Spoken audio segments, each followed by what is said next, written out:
You ask Tiger to solve. This deals with linear equations with one unknown.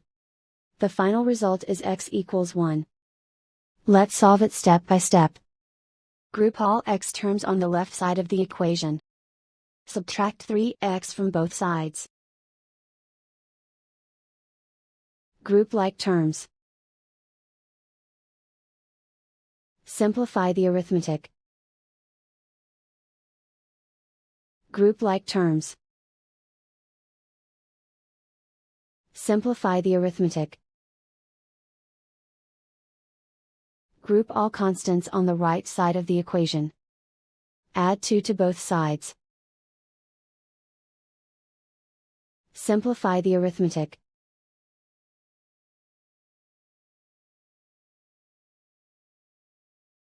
Isolate the x.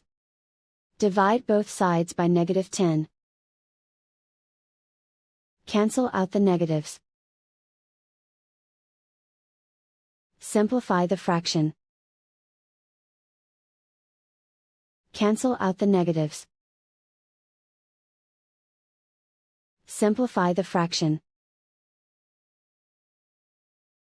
And so the final result is x equals 1.